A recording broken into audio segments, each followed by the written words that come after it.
Bonjour à tous.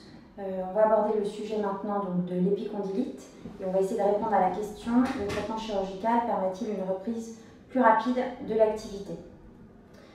Donc l'épicondylite, c'est une inflammation des cours extenseurs radiales du carpe et de l'extenseur commun des doigts. Elle concerne 3% de la population générale. C'est la première maladie professionnelle en France, principalement l'adulte entre 40 et 50 ans, et c'est une pathologie à guérison spontanée entre 6 et 24 mois. Le but du traitement, c'est donc de raccourcir la durée d'évolution et d'éviter les récidives.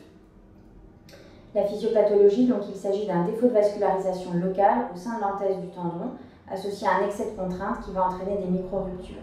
Vous avez la classification de Niersch qui est ici décrite et qui reprend donc toutes les étapes jusqu'à la déchirure, à la rupture et à l'apparition de calcification.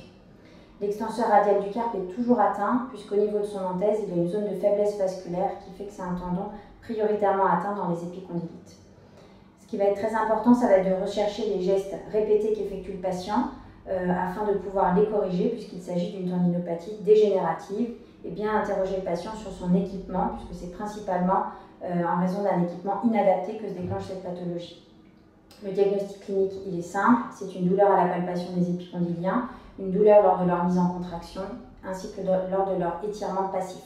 On va évaluer deux scores, le quick dash et le score de Niersch, et à ce moment-là, on pourra prescrire une radiographie du coude et une échographie qui ont uniquement comme but d'éliminer les diagnostics différentiels, que sont la compression du nerf interosseau-postérieur, qui peut être associée dans 10% des cas, des pliques synoviales, une arthropathie huméroradiale.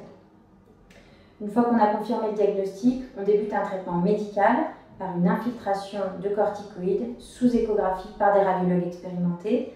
Cette infiltration doit être suivie du port d'une orthèse de poignet sur mesure à 40 degrés d'extension du poignet, les doigts libres, portés 3 semaines, 24 heures sur 24. Avec ce traitement-là, on a un excellent résultat du traitement médical avec une retour à l'activité entre 4 et 6 semaines après la première infiltration. Quand on a une rupture initiale du tendon, on n'injecte pas un corticoïde mais plutôt un PRP pour favoriser sa cicatrisation. Aucun traitement médical n'a montré sa supériorité. Les ondes de choc n'ont pas non plus montré leur supériorité. Certaines personnes préfèrent attendre au lieu de faire des infiltrations. Il faut bien différencier les infiltrations faites en ville à l'aveugle d'infiltrations faites par des radiologues spécialisés qui n'ont pas les mêmes résultats. Ce qui est le plus important, vous l'aurez compris, c'est de corriger les facteurs déclenchants, donc adapter le poste informatique avec des claviers plats et des souris verticales, et puis changer de raquette qui est le plus souvent inadapté. Quand malheureusement on a un traitement médical inefficace, au bout de 6 mois, on peut passer sur un traitement chirurgical. Différentes techniques, à ciel ouvert, de nombreuses techniques ont été décrites. Globalement, il s'agit de désinsérer le cours extenseur radial du carpe et l'extenseur commun des doigts, et cette technique a d'excellents résultats sur le long terme. Une technique est en train d'émerger actuellement, il s'agit de la ténotomie percutanée sous échographie associée à une injection de PRP. Une seule étude traite de cette technique pour le moment, avec un résultat identique aux autres. Pas de recul suffisant en revanche, et pas de supériorité démontrée par rapport aux autres techniques. Alors, nous préférons le traitement sous arthroscopie, qui a l'avantage d'avoir une rançon cicatricielle moindre. Je vous décris ici la technique, donc en ambulatoire, en décubitus latéral, avec une voie d'abord optique médiale et une voie instrumentale latérale. Il va s'agir donc de désinsérer le cours extenseur radial du carpe et l'extenseur commun des doigts, tout en respectant le ligament collatéral latéral, puisque celui-ci étant postérieur par rapport à l'articulation huméroradiale, alors que sous arthroscopie, on va travailler en antérieur.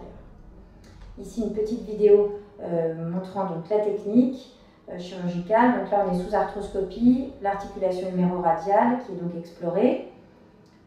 On va visualiser en haut, près du condyle, la déchirure capsulaire de l'insertion de l'extenseur radial du carpe associée à un plicat synovial en bas près de la tête du radius. On va donc réaliser la deuxième voie d'abord au contact de ces lésions afin de pouvoir désinsérer ces deux tendons au shaver ou au vapeur jusqu'à avoir donc une désinsertion complète des tendons. Voilà, le ligament collatéral latéral est toujours respecté, comme je vous le disais. Les résultats de la technique sous arthroscopie sont excellents, similaires au ciel ouvert. En revanche, on a une récupération plus rapide avec un retour à l'emploi précoce, donc un coût de santé publique moindre, et une rançon cicatricielle moindre, donc moins de douleurs post-opératoires. Le plus important dans l'épicondylite, ça va être d'adapter le mode de vie du patient Et en rééducation, ça va être principalement des exercices excentriques et un réapprentissage des gestes. Globalement, l'indication chirurgicale est à réserver pour une persistance des symptômes après 6 mois de traitement médical bien conduit. Pour répondre à la question du début, il n'y a donc aucune indication à proposer un traitement chirurgical précoce. Je vous remercie de votre attention.